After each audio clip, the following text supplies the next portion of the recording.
Alléluia, Alléluia, Alléluia, Alléluia, Alléluia, Alléluia. Je vous donne un commandement nouveau, dit le Seigneur. Aimez-vous les uns les autres comme je vous ai aimés. Alléluia, Alléluia, Alléluia. Le Seigneur soit avec vous. Évangile de Jésus-Christ selon saint Matthieu.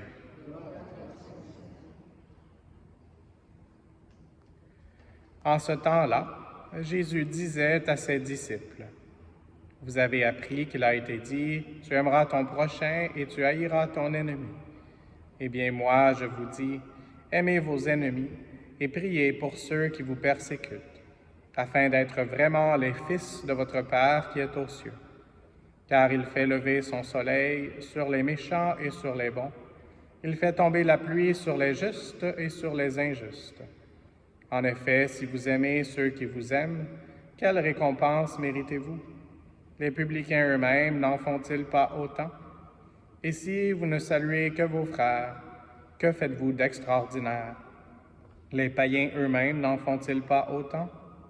Vous donc, vous serez parfaits, comme votre Père céleste est parfait. Acclamons la parole de Dieu.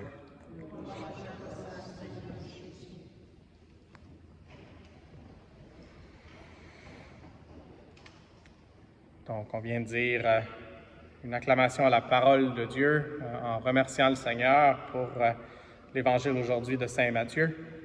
Et nos deux dernières lignes étaient « Vous donc, vous serez parfaits, comme votre Père céleste est parfait. » Et donc, est-ce qu'il y a des gens qui sont parfaits ici? Je pense que la Sainte Vierge pourrait lever sa main, dans un sens.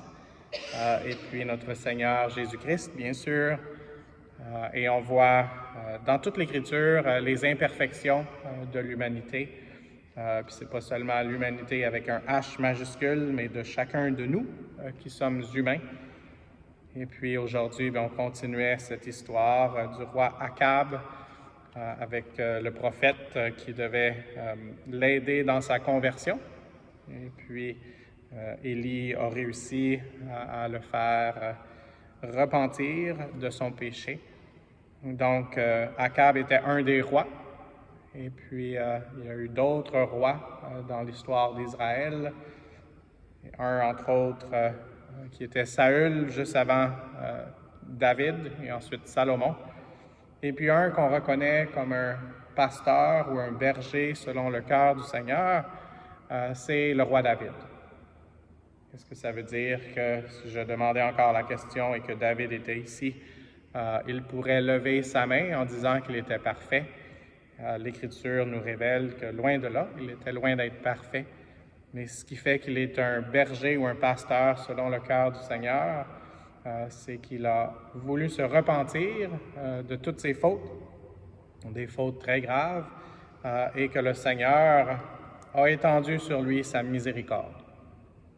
Et puis, ça fait quelques semaines que je fais mention de temps à autre de la prière que les prêtres, on est invités à prier, qui s'appelle le bréviaire.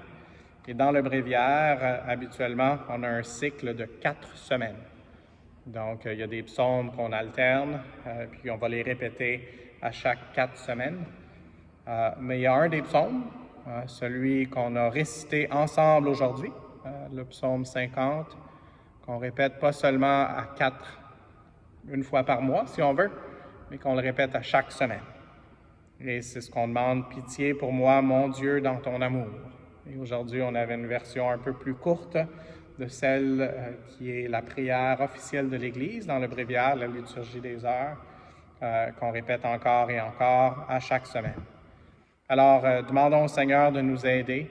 Et puis, quand on pense à des rois, souvent on peut penser à des richesses. Et puis oui, David avait quand même des richesses, mais ce qui l'a rendu le plus riche, c'est ce qui peut nous rendre aussi le plus riche quand on se tourne vers le Seigneur, c'est sa miséricorde. Donc, en français, j'aime bien la façon dont on prie le « Je vous salue Marie », où on dit « Priez pour nous pauvres pécheurs ». Donc, on reconnaît notre pauvreté humaine et en même temps, on demande à celle qui est pleine de grâce de nous aider à nous dépouiller ce qui n'est pas de Dieu, pour que le Seigneur puisse nous remplir encore une fois de sa grâce, de son amour infini et de sa miséricorde. Alors aujourd'hui, en tant que prêtre, prophète et roi, nous sommes rois et reines dans le royaume du Seigneur et dans un moment, nous allons prier le Notre Père. Approchons-nous de sa miséricorde, pas seulement pour la recevoir, mais pour aussi en être les témoins, pour que le Seigneur puisse dire de nous aussi qu'on est des bergers et des bergères selon son cœur.